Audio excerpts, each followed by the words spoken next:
Hello artists, welcome to the art room. This week we had an interview with Orcut artist Scott Schaffer. He is a potter. A potter generally makes things from clay that would include bowls and plates and cups, and in our video he made this beautiful vase. I wanted us to spend a little time today doing our own design. We're going to be designing mugs. Here's the supplies that you need. You need paper and your coloring supply. Pretty simple today. Grab those supplies, come back, and we'll get started. All right, as we start today, I wanted to show you this mug that I have at my home. This one, you can tell by the texture on the mug that it's been handmade. Sometimes if we have mugs at home or even china, sometimes they've been mass produced. That means that they've been made by a machine. Maybe they've been made by an artisan, but they've made a lot of them in one day. They're known for making several of the same. Sometimes you find some that are very unique, and there's only one like it, and I think this is one that's fairly unique. You can see the lines in it from where it was spun on the wheel. It has a little texture to it. The handle's down a little lower than it might be on a regular coffee mug. So someone formed this mug from clay. They put it in the kiln and fired it, and then they brought it back out and they painted a design on it with glaze, and then they fired it again in the kiln. And here I have my favorite hot tea mug. You guys might enjoy hot chocolate in a mug, maybe a cold glass of milk inside a mug. Well, today you get to decide what your mug's going to look like and what you're going to put inside it. I wanted to show you this one too because it has a different kind of shape on the outside. In just a moment, we're going to talk about how you can design your own mug with its shape. All right, let's clear the area here. Put my examples over to the side and grab your sheet of paper. We're going to be using half of it today. So I like to hold mine horizontal. That means side to side. I'm going to fold it over and press it down. And if you wanted to grab a pair of scissors, you could cut this in half, and then you have half a sheet of paper left over for another project. We do this quite often, so maybe you already had half a sheet of paper somewhere, huh? We can put that one aside. All right, grab a black coloring supply. So I'm going to be using crayons. If you are using pencils or markers, that'll work too. Oh, here, actually, I'll bring this over. Today you had two choices of which lesson you wanted to do, and the other lesson is building a mug out of paper. So I have mine holding my colors today. I'll leave it to the side here. All right, the first thing we're going to do is draw. We're going to start out on this first step all together doing the same thing. So I want you to go down about 4 fingers, let's say 5 fingers, so your whole hand down on your paper. You're about halfway. We're going to draw the top of our mug. Let me show you here. We're going to be drawing this top edge, and here's how we're going to do that. You're going to start by drawing a curved line down like a small smiley face, just below your fingers. And then we're going to go to the top and add a curved line going up. Kind of looks like a very pointy football at this point. It's called an ellipses. This shape is where it's kind of pointed on the end. It's like an oval, but a little more pointed. Now you're going to decide, how tall do I want my mug to be? This mug here is pretty short. This one's much taller. You're going to decide that by where your bottom line's going to be. Here's what I mean. We have the top of our mug done. How tall do you want your mug to be? Do you want it to be a short mug right here? Do you want it to be a really tall mug and it goes all the way down to this part of your paper? Maybe you want to air draw like I am, so you can kind of think about, do I want it short or tall?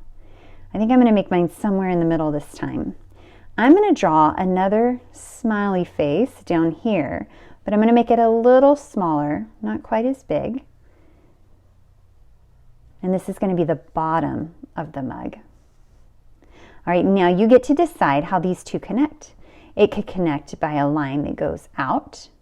It could connect by a line that goes straight. It could connect by a line that goes in. It could connect by a wavy line.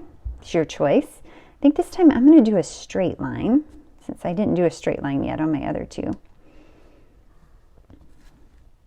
All right, we have the main body of our mug. All right, let's add a handle. You can choose which side your handle's going to go. I'm going to do it by adding a curved line and then a second curved line. Now I have a handle to the side. And now we're going to add this saucer on the bottom.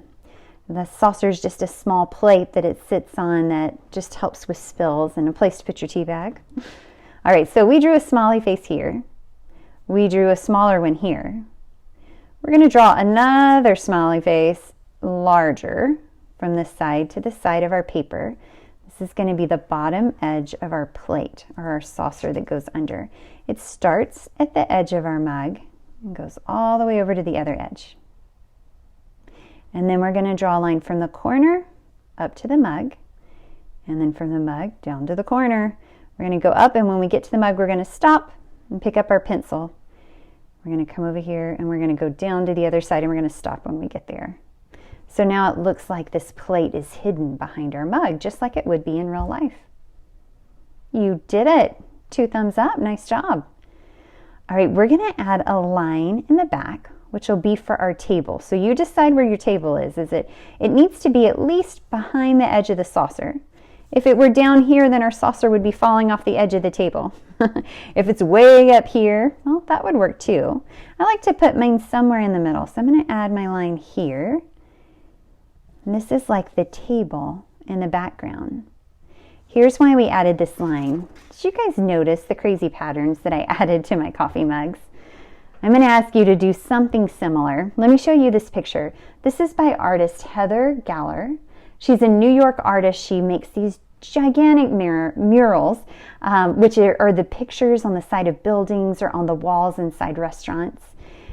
She's a very well-known artist in her area, and one of pieces of her artwork is coffee mugs with all these different patterns. It's kind of part of her trademark is to use these patterns and colors in unique ways.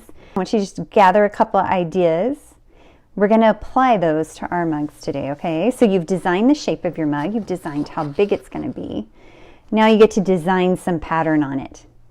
On your mug and on your saucer, I would like for you to go ahead and add some pattern. So let's see. Here's some that I have so far. I'm going to quickly add some pattern on. Not that I want you to rush. I just want to give you an idea here.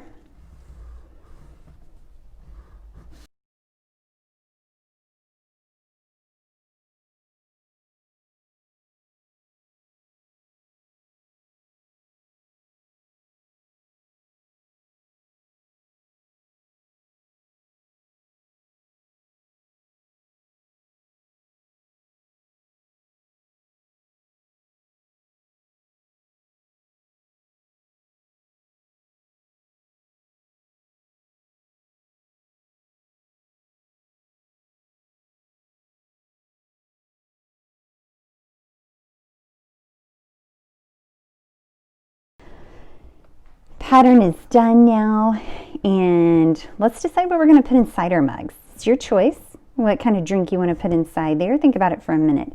I guess if you're going for milk, it's going to stay white. I added cocoa to this one. I think this time I'm going to add some little marshmallows inside the cocoa. Just add some circles that I'm going to leave white, and then let's find a brown. And add some hot chocolate. Go ahead, you could decide, you could have a tea bag hanging out the side of yours, if tea is your choice.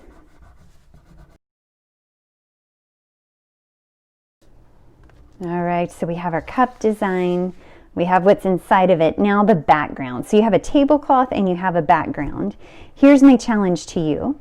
If you put a small pattern on your cup and saucer, I want you to put a big pattern in the background. And if you put a big pattern on your cup and saucer, then I want you to try a smaller pattern in the background.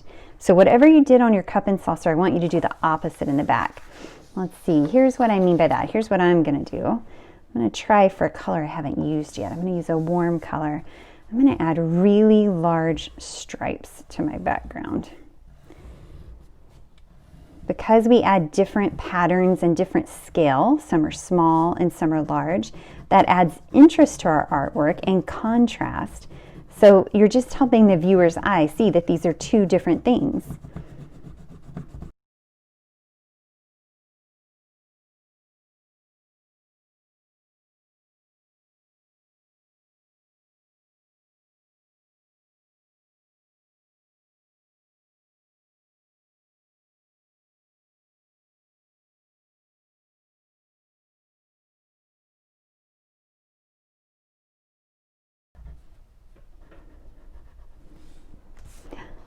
There we have it. Our Heather Gallagher and Mr. Schaffer inspired mug. I hope you guys had fun designing your own mug. If you're interested in making a mug, you can head on over to the other video. I look forward to seeing what you guys have designed, and I'll see you back here in the art room next week.